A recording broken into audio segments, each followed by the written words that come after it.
Many enjoy looking at creation, but few realize that they are catching a glimpse into the mind and heart of our grand Creator.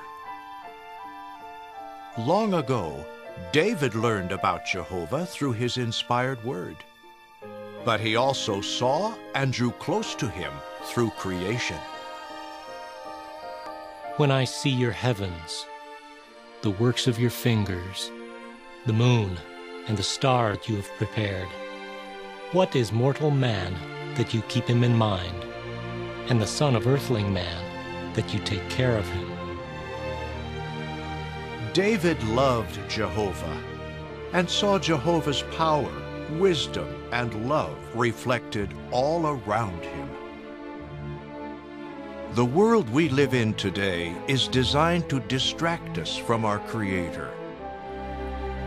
Do you take time to look beyond the man-made world? When you do, even something seemingly common becomes extraordinary as you open your eyes to see the one who made it. Life, our planet, the starry heavens. Looking at these will help you see Jehovah, drawing you closer to him. At Genesis 15:5, Jehovah invited Abraham to look up to the heavens and count the stars. How many stars could he count? Our Milky Way galaxy contains over 100 billion stars. Can we even comprehend such a large number? Let's try by comparing each star in our galaxy to a page in a book. How long would it take to examine those pages? At the rate of a page per second, it would require over 3,000 years. In order to count them in your lifetime, you would need to turn about 50 pages per second for every moment of your life. We lack ability to even count the stars, yet Jehovah knows each one by name. Looking beyond our galaxy, astronomers are finding that sections of the sky appearing nearly empty from Earth are actually filled with thousands of other galaxies.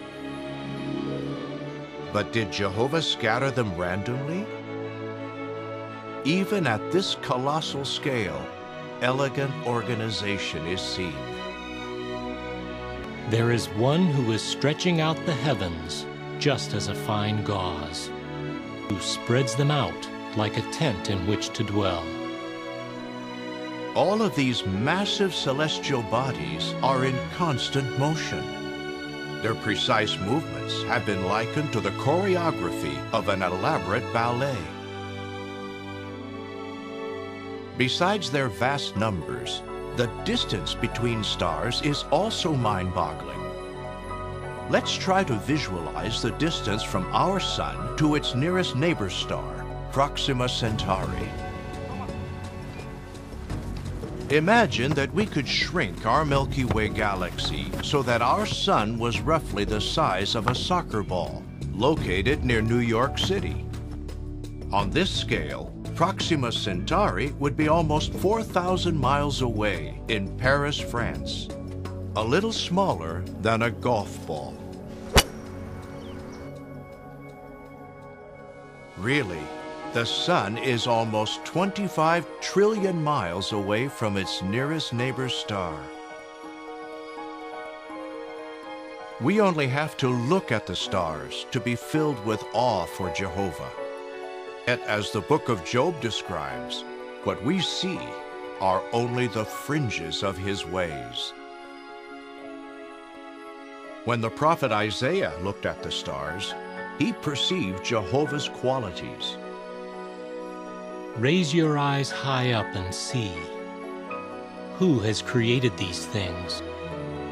It is the one who is bringing forth the army of them, even by number, all of whom he calls, even by name.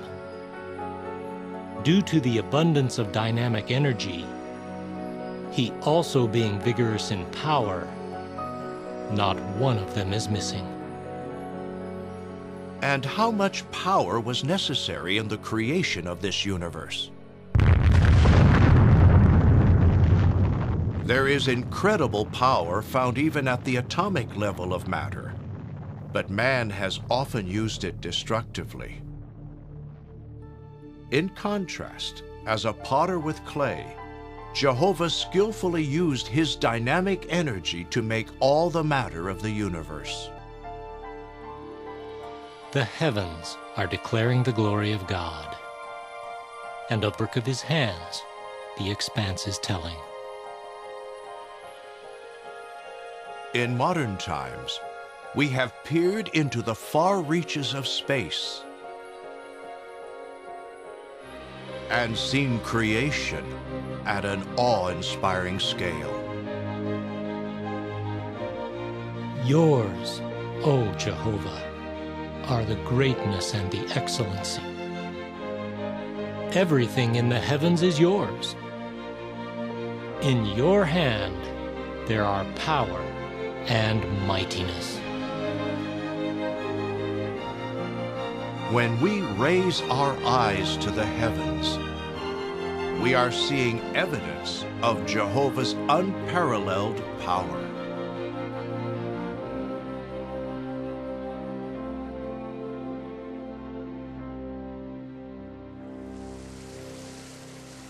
Jehovah is powerful, but do you really think he cares about each of us here on earth? Well, he shows that he cares in how he designed a comfortable home made just right for us.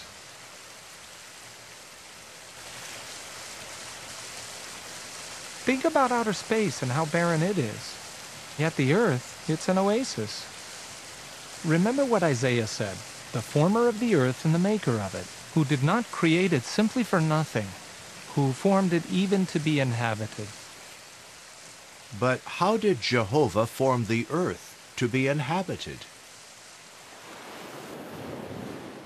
More abundant than any other substance on earth, water is often taken for granted. Yet it is fundamental to life. By looking closer at water, what can we learn about the one who designed it? A single glass of water contains countless trillions of molecules. Each molecule has a deceptively simple design. 2 atoms of hydrogen attached to 1 atom of oxygen. The oxygen side has a slightly negative charge, and the hydrogen a slightly positive charge. These opposite charges attract each other like tiny magnets, forming what are called hydrogen bonds. What results from this simple yet elegant design?